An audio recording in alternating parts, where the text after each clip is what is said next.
Waalaikumsalam. Ya, Cici, mari silakan masuk. Iya. Mari silakan duduk. Siap, Bu. Iya, silakan. Habis dari mana kamu? Habis dari rumah teman, terus mampir ke sini. Gimana kabar kamu, Fik? Alhamdulillah baik. Kalau ibu sendiri? Alhamdulillah baik. Meskipun lagi corona gini. Kira-kira ada perlu apa ya menemui ibu di sini? Jadi tuh saya mau gimana caranya saya dapat temen.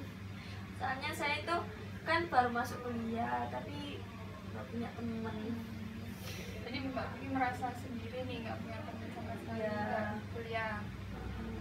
Di sini Mbak Vicky ingin hanya sharing atau mau konseling nih kepada ibu. Konseling. Oke baik. Sebelumnya apa Mbak Vicky pernah melakukan konseling? Belum pernah sih, Pak. Oke baik, ibu jelaskan terlebih dahulu ya konseling itu apa. Jadi konseling itu pemberi bantuan dari tenaga profesional yaitu konselor pada konseling. Di sini ibu sebagai konselor dan kamu sebagai konseling, di mana konseling ini memiliki sebuah program.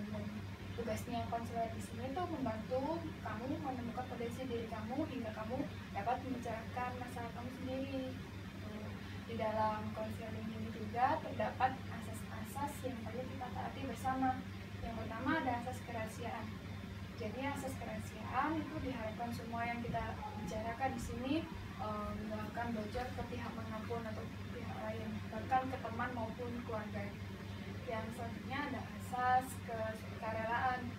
Kamu datang ke sini karena disuruh teman atau keluarga, kamu datang ke konselor aja biar masalah kamu selesai gitu mungkin. Enggak sih, diri sendiri. Baik, jadi kamu datang ke sini atas kemauan diri kamu sendiri ya. Selanjutnya yang terakhir ada asas keterbukaan. Diharapkan kamu menceritakan masalah kamu kepada ibu secara terbuka tanpa ada yang kamu tutup-tutupi agar masalah ini dapat terselesaikan dengan baik gitu. Sampai di sini ada yang kamu tanyakan? Enggak, udah paham.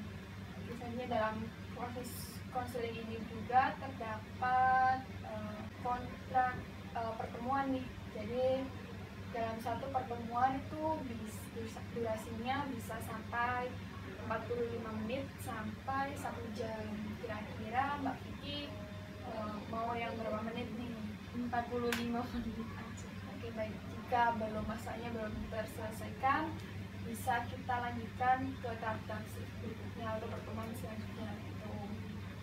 Dan di sini apakah Mbak Vicky sudah merasa nyaman atau ibu ambilkan minum terlebih dahulu? Enggak, Bu, terima kasih udah nyaman. Sudah nyaman ya. Oke, selanjutnya Mbak Vicky apakah sudah siap melanjutkan proses konseling selanjutnya? Siap. Jadi Mbak Vicky bisa menceritakan masalah yang Mbak Vicky hadapi.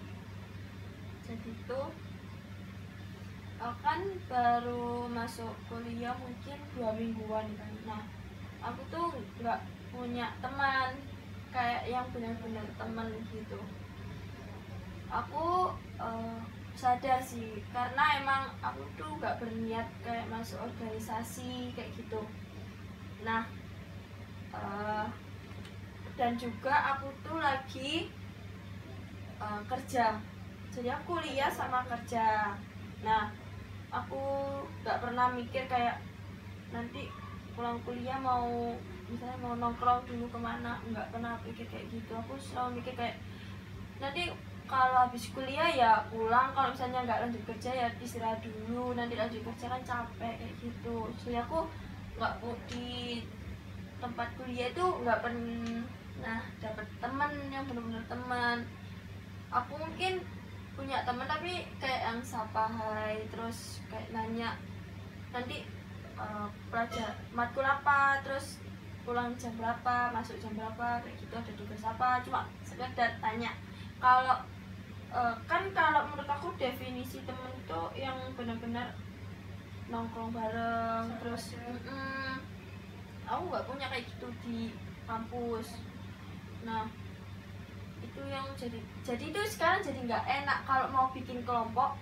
Kadang tuh aku nggak dapat kelompok gara-gara emang mereka semuanya kan punya kayak teman terus punya geng kayak gitu. Nah sampai pada akhirnya aku pernah dapet kelompok yang nggak enak-enak banget, kayak yang nggak bisa kayak gitu, tuh bikin nggak enak. Jadi aku bingung gimana caranya aku biar dapat teman, sedangkan emang waktuku untuk di universitas tuh sedikit gitu loh, karena aku emang fokus kerja kayak gitu. Jadi Mbak Vivi tadi bilang tuh kalau punya teman tapi hanya sekedar hai doang, cuma sekedar kenal nama dan cuma tanya tugas doang gitu. Dan Mbak Vicky di sini menginginkan teman dekat atau dibilang sahabat ya. Iya. Jadi Mbak Vicky di sini nggak punya teman karena Mbak Vicky bekerja. Selain bekerja, Mbak Vicky kalau di rumah waktunya untuk istirahat gitu kan. Di kampus pun aku pernah diajak kayak ke kantin bareng yuk, kan pergantian matkul. Kan emang kalau pergantian matkul kan emang nggak bisa pulang kayak eman gitu kalau pulang. Nah kadang udah diajak kayak ayo ke kantin, cuman aku akhir-akhir ini nggak mau karena aku pernah ikut, tapi itu mereka membahas sesuatu tentang organisasi. Emang sih mereka anak organisasi, nah sedangkan aku kan enggak. Terus aku tuh udah coba kayak tanya bahas apa rek kayak gitu, mencoba untuk berteman. Terus mereka kayak kamu nggak usah ikut campur, kamu nggak tahu, udah kamu diam aja kayak gitu. Terus aku rasa kayak kok gini ya, kan aku cuma pengen tahu, aku lo juga nggak bakal bocorin ke anaknya juga, kan aku juga nggak punya teman banyak, terus aku nggak kenal dia siapa yang dibicarain, kan aku cuma pengen tahu aja. Kayak misalnya gini, harusnya tuh mereka bilang kayak oh, ini loh aku lagi bahas ini loh kayak gini, terus aku pasti bilang oh kayak gitu. Aku juga nggak bakal nanya secara detail masalahnya apa, enggak, aku cuma pengen dihargain, kayak aku tanya dijawab iya. Kalau aku ngerasa itu kayak gak dihargain kayak gitu loh, terus jadinya besok-besok kalau ke kantin juga nggak mau karena takut gak dihargain juga, jadi males. Jadi Mbak Vicky bilang nggak mengikuti UKM ataupun himpunan mahasiswa ya. Kira-kira kenapa Mbak Vicky nggak mengikuti? Karena aku mikirnya waktu mos itu kan mbak-mbak yang jadi kayak ya kating rumah terus band itu tuh pulangnya tuh malam-malam. Terus aku mikir kayak gini, kalau misalnya aku ikut organisasi pasti kan aku pulang malam, terus gimana kerjaku, terus gimana aku istirahat, gimana aku bagi waktu kayak gitu. Ikut UKM pun juga gitu. UKM kan emang sih waktunya kan cuma beberapa hari dalam seminggu. Nah tapi kan kadang juga bentrok sama kerjaku. Apalagi aku udah pernah ikut UKM tuh, udah pernah, cuman aku berhenti gara-gara waktu dengar kalau UKM itu ada diklatnya. Nah aku kan sebelumnya nggak tahu kalau UKM itu ada diklatnya. Terus aku pikir kok ikut UKM aja kayak susah amat, kayak harus ikut diklat biar dapat sertif kayak gitu. Aku kan mikir kayak buang-buang waktu. Jadinya berhenti nggak ikut UKM. Kenapa Mbak Vicky nggak mengikuti? Kan diklat itu hampir mungkin di waktu masih pelajar kan pernah mengikuti diklat ya Mbak Vicky. Kenapa Mbak Vicky nggak ingin mengikuti? Kalau di SMA kan ada diklat, tapi kan waktu itu nggak kerja, jadi bisa lah diikutin meskipun gak capek kayak gitu. Tapi kan sekarang kerja, terus aku juga nggak mau kehilangan kerja aku, kan aku juga nggak mau ngerepotin orang tua kayak gitu.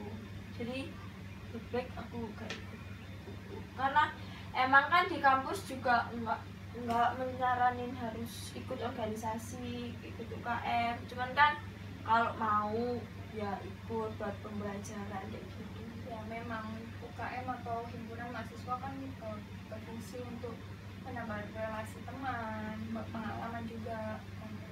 Dan Mbak Vicky nggak mengikuti hal tersebut kan, dan mengakibatkan Mbak Vicky merasa tidak punya teman kan di sini. Dan kira-kira nih Mbak Vicky sudah pernah berusaha nggak biar aku deketin anak ini deh, kayaknya enak buat berteman. Kalau coba itu sih pernah. Aku tuh kalau di kelas suka merhatiin anak-anak kayak, oh kayaknya ini sama kayak aku deh, kayak nggak punya teman. Terus aku datengin, terus tapi anak ini tuh nggak kayak seenak, nggak sepemikiran sama aku. Kayak dia bener nggak punya teman karena dia emang kutu buku. Oh, pendiam. Sedangkan aku kan orangnya nggak pendiam, cuman gara-gara kebentrok sama kerja aja, jadi nggak punya teman. Jadi kayak punya temen kayak gini tapi gak enak, nggak sefrekuensi, jadi temen. Tapi tepatnya di sini kan Mbak Vicky terlihat seakan-akan Mbak Vicky memilih-milih teman ini kan. Untuk buku kan belum tentu anaknya membosankan kan, kalau Mbak Vicky nggak lebih dekat lagi pada anak tersebut. Dan mengapa Mbak Vicky seakan-akan menjudgment orang lain kan, tapi Mbak Vicky belum tahu orangnya itu seperti apa. Iya sih, cuman kan kalau kutu buku kan emang dari dulu kesannya kayak dia introvert ya, kayak gitu. Jadi kayak, sedangkan aku tuh bukan orang kayak gitu. Aku tuh orangnya kayak ketakilan, terus suka guyonan. Sedangkan kayak aku tuh bukan, enggak, diem kayak. Jadi kayak kalau aku mau guyonan pun mungkin nggak bakal masuk ke dia. Jadi kayak garing gitu, nggak suka. Apa Mbak Vicky nggak pernah mencoba berteman pada kelas lain atau Kelas sendiri aja nggak punya teman, ngapain ke kelas lain. Mbak Vicky punya teman nggak di luar kampus? Kalau di luar kampus banyak temennya, di tempat kerja banyak kan, karena di tempat kerja itu deket banget, kayak setiap hari ketemu, terus ngobrolnya enak kayak gitu. Kan emang sih kalau di kampus juga setiap hari ketemu, cuman kan kita fokus ke materi yang dituju, kayak buat ngobrol pun nggak bisa kalau di kelas. Jadi bisanya kalau waktu istirahat kayak gitu. Sedangkan kalau di kerja kan bisa ngobrol kapanpun kayak gitu. Oke, baik. Jadi sampai di sini kira-kira apa nih harapan Mbak Vicky mengikuti konseling di sini? Harapanku tuh gimana caranya biar aku tuh dapet temen, apa yang harus aku lakuin kayak gitu, aku nggak tahu, masih bingung. Tadi Mbak Vicky berbicara yang waktu di kantin merasa kurang dihargain sama satu golongan kan.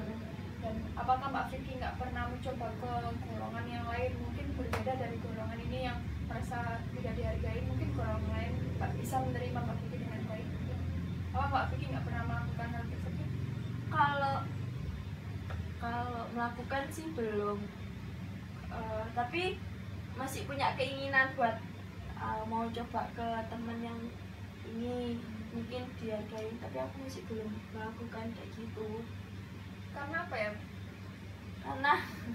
Karena takut, gara-gara yang awal nggak dihargain gitu loh. Jadi kalau mau mulai pertemanan itu takut, karena mikirku kayak sih sama aja kayak gitu. Jadi di sini tuh pemikirannya Mbak Vicky yang bermasalah, karena Mbak Vicky sendiri yang menjudgment semua orang itu sama kan. Belum tentu semua orang itu memiliki watak dan kepribadian yang sama. Dan di sini bukan menerapkan teknik BDP. Jadi di sini dalam mengatasi masalahnya Mbak Vicky, Ibu akan tanya voice-nya Mbak Vicky, yaitu kemauan atau keinginan Mbak Vicky. Kira-kira nih hal apa saja yang telah Mbak Vicky lakukan dalam mengatasi hal tersebut, dalam mengatasi hal Mbak Vicky nggak punya teman?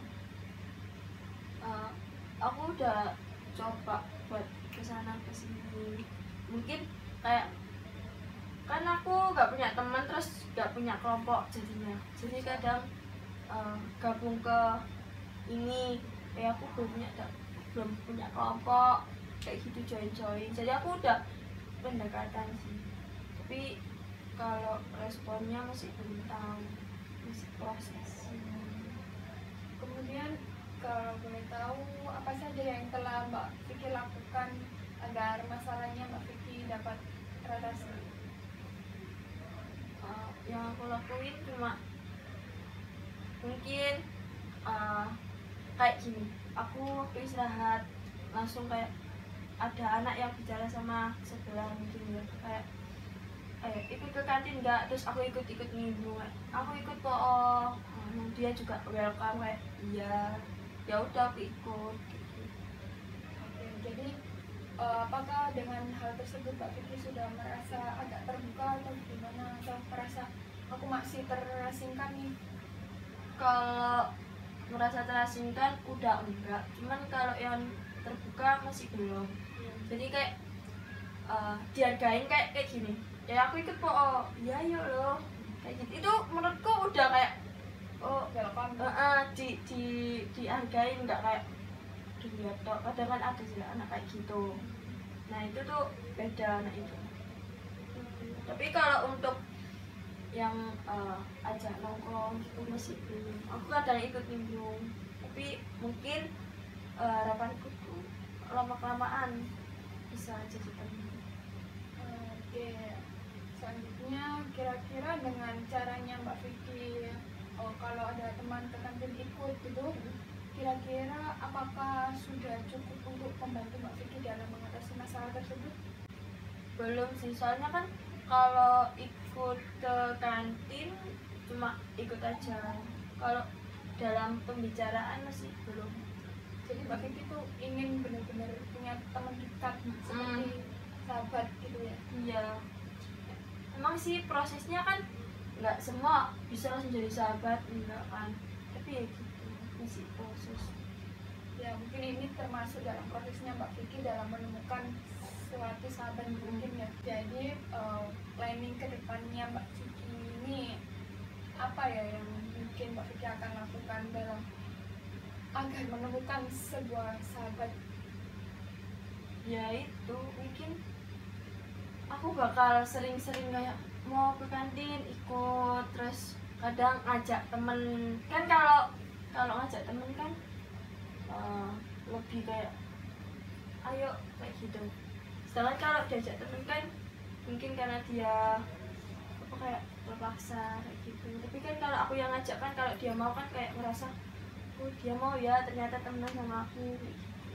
Tapi menurut Ibu, jika seorang sahabat itu bisa saling bertukar cerita, bukan hanya ayo ikut aku itu menurut Ibu cuma hanya sekedar teman biasa. Mungkin kamu dan lebih terbuka kepada salah satu atau mungkin beberapa orang teman kamu yang sudah kamu pilih, kamu akan lebih dekat, akan lebih merasa aku udah sefrekuensi nih sama orang ini mungkin itu. Jadi diharapkan kamu mungkin ya dengan lebih terbuka, kamu akan yang dapat orang yang lebih care kepada kamu. Aku akan coba sih kayak Sharing ya, soalnya dia itu kadang-kadang cerita, cuman aku yang lagi cerita nggak ya kayak gitu, aku yang masih belum terbuka. Apakah dengan hal yang belum terbuka ini Mbak Vicky takut sih, soalnya kan takutnya dibocorin. Tapi aku pengen nyoba sih. Kalau nggak kayak gitu kan aku juga nggak tahu dia gimana. ya? Dengan Mbak Vicky melakukan hal tersebut, Mbak Vicky bisa mendapat pengalamannya dan Mbak Vicky bisa mengerti secara langsung pada seseorang yang lainnya.